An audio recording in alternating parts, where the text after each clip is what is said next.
Antes de decir qué es una constitución, expliquemos primero para qué sirve. Empecemos por las cosas fundamentales que todos necesitamos como seres humanos, a saber, una voz en las decisiones que afectan a nuestras vidas, bienestar material como comida, techo y educación, seguridad y protección ante la violencia y la discriminación, y reconocimiento y respeto como personas y como comunidad. Para satisfacer estas necesidades, las personas crean gobiernos, en los que delegan poderes que deben ejercerse para el bien común. El problema es que los gobiernos necesitan poderes para ejercer estas funciones. Pero la historia nos dice una y otra vez que el poder sin límites puede desembocar en corrupción, dictadura y opresión.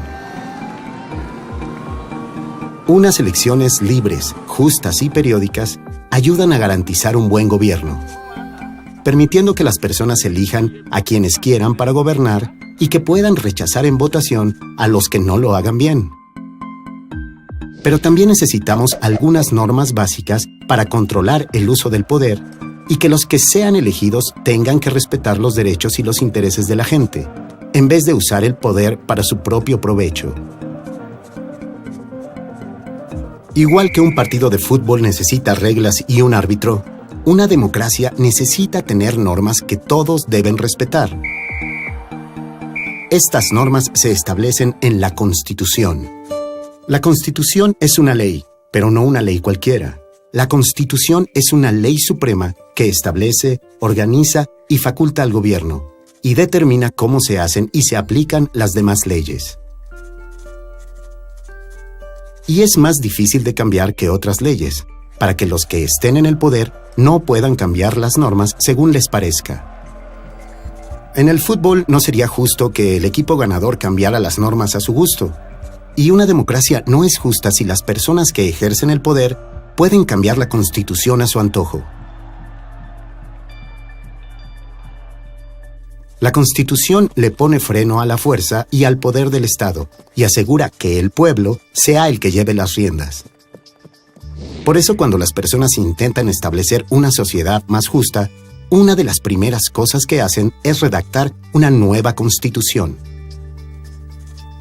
Es lo que hizo Noruega en 1814, la India en 1950, Sudáfrica en 1996 y Colombia en 1991.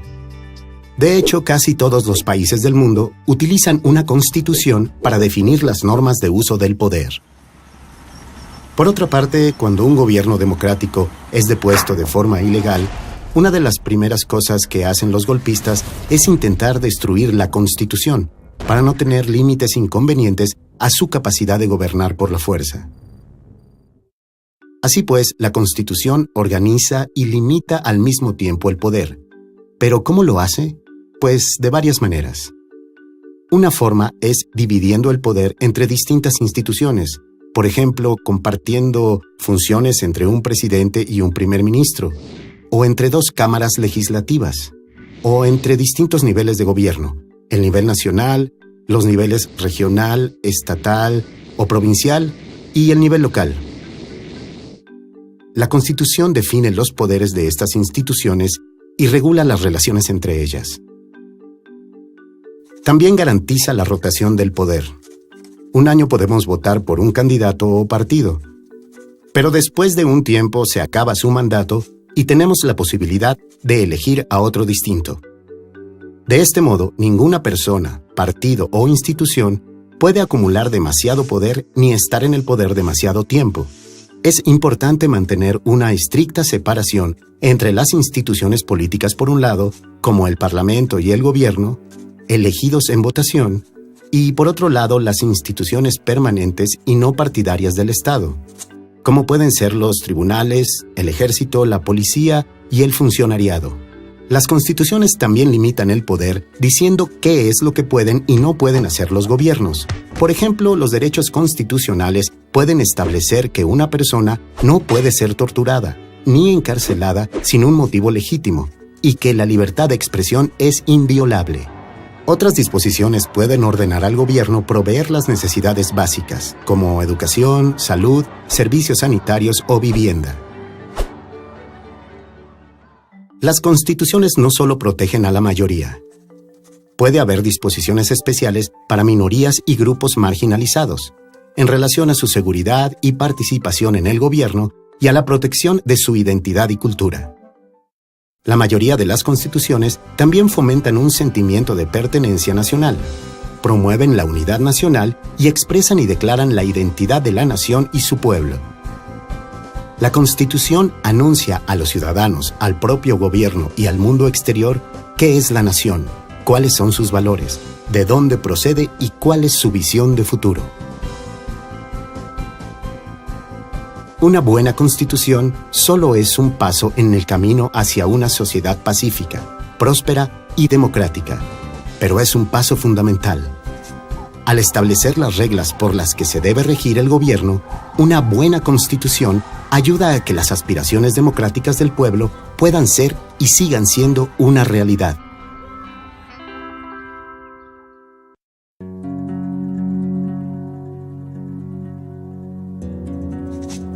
La primavera árabe, el final del apartheid en Sudáfrica, la caída del muro de Berlín.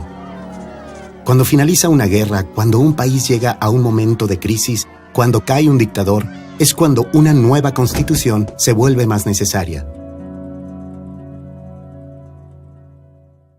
En la redacción de una constitución hay mucho en juego.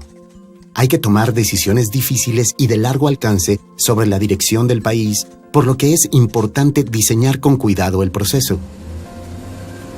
La redacción no debe ser apresurada.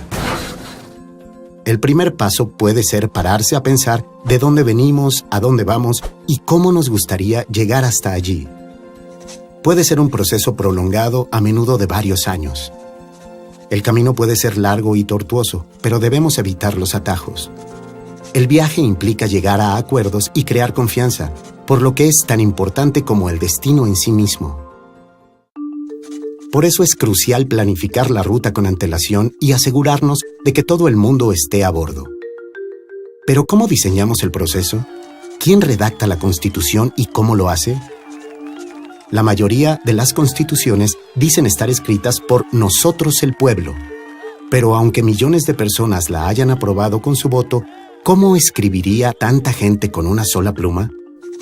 La redacción de la Constitución en sí se confía a un órgano constituyente. Este órgano puede adoptar diversas formas. Puede ser un grupo grande o pequeño de personas, elegidas o nombradas.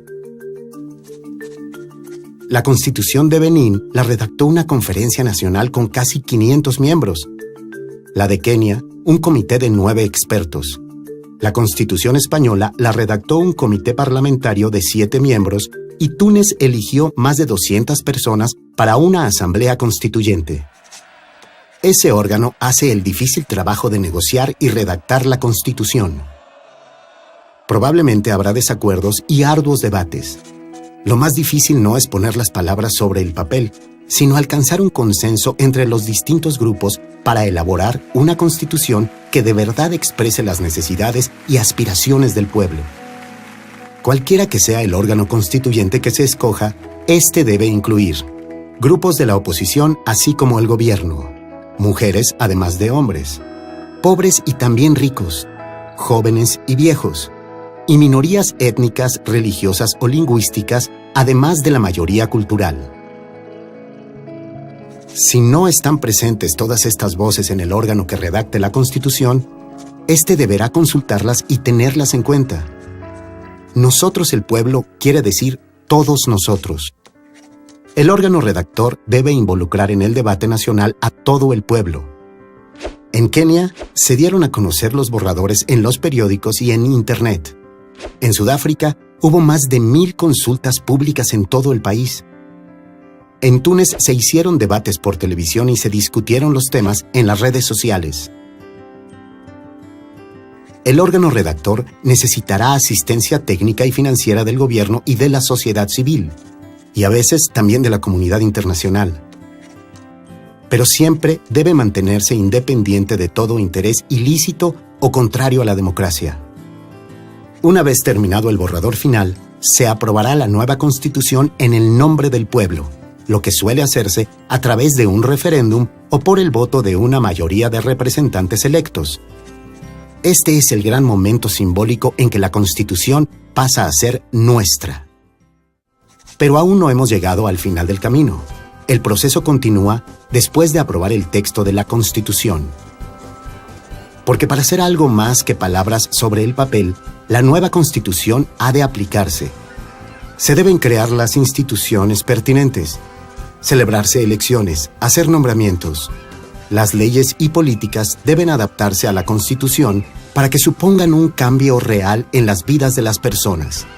Si el proceso ha sido legítimo e incluyente, y si el pueblo se siente autor de la Constitución, esta será la defensora y protectora de la democracia durante las próximas generaciones.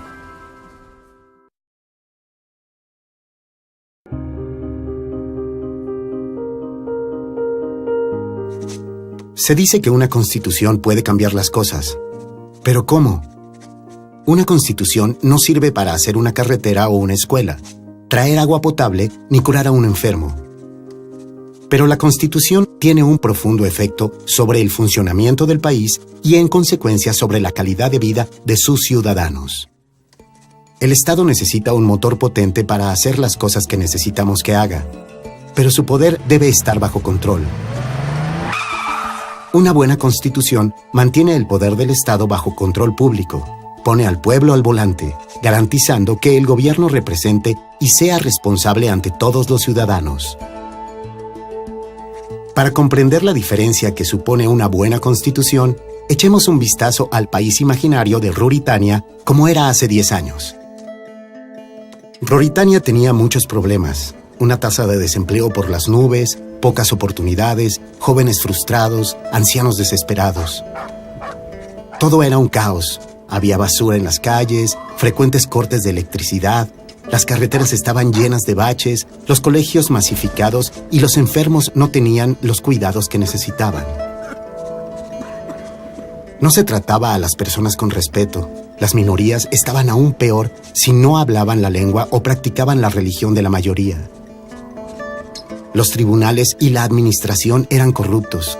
Si no tenías enchufe o dinero para un soborno, estabas siempre al final de la cola. ¿Por qué pasaba esto? No se debía a que Ruritania fuera pobre, ya que tiene muchos recursos. Los gobernantes vinculados y próximos al poder tenían mucho dinero. Hacían fiestas mientras los pobres pasaban hambre. Gobernaban Ruritania en su propio provecho y no para el beneficio general. Y a la cabeza de la mesa se sentaba el presidente, quien llevaba tanto tiempo en el cargo que ya nadie recordaba desde cuándo. Había llevado al país exactamente a donde quería, a su bolsillo y bajo la suela de su zapato. Las elecciones eran una farsa. Cualquier persona que se atrevía a levantar la voz acababa en prisión. El sistema estaba completamente corrompido. ¿Pero cuándo empezaron a ir mal las cosas? Parte del fallo se debió al poder prácticamente ilimitado en manos del presidente y su camarilla. Su presencia ensombrecía el país. No había límite al número de veces que podía ser reelegido y existían pocas limitaciones a lo que podía hacer. Bajo su dominio, el Parlamento no tenía poder real y la independencia de los tribunales era limitada. No había nada que impidiera al presidente nombrar a su hermano jefe del ejército o a sus primos y sobrinos embajadores y jueces o firmar contratos públicos con sus amigos. La Constitución era demasiado débil para proteger al pueblo y no contemplaba restricciones frente al abuso de poder del presidente. En lugar de dar poder al pueblo, la Constitución lo reprimía. El Estado se había convertido en su amo, en lugar de ser su siervo. Pero afortunadamente, la historia no acaba así. Hace 5 años el pueblo de Ruritania se levantó cuando se supo que el presidente tenía previsto colocar a su hijo en su puesto.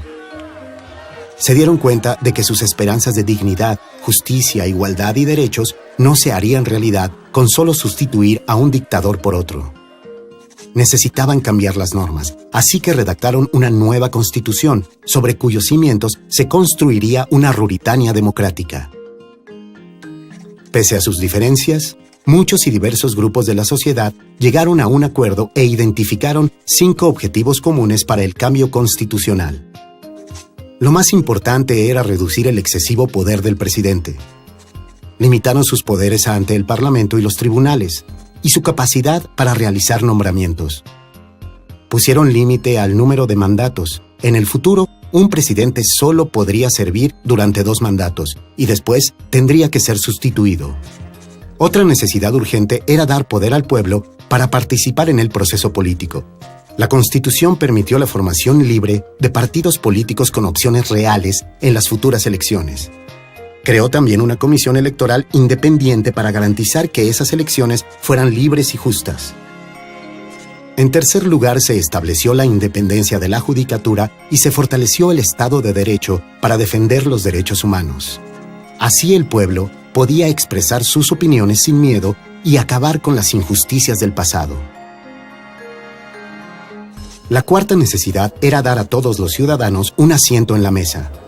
Las minorías étnicas y religiosas, las mujeres y quienes habían sido excluidos anteriormente pudieron reclamar nuevas normas constitucionales que protegieran sus derechos y garantizaran su representación parlamentaria.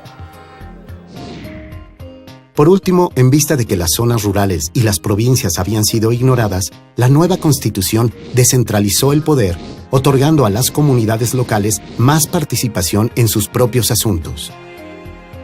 Ruritania aún no es perfecta, pero sus habitantes ya no viven en silencio y con miedo. Y las mayores oportunidades de participación democrática permiten a las personas decidir sobre sus propios asuntos y los de sus comunidades. La libre competencia para los cargos políticos obliga al gobierno a atender a las exigencias del pueblo, ya sean en educación, salud o carreteras.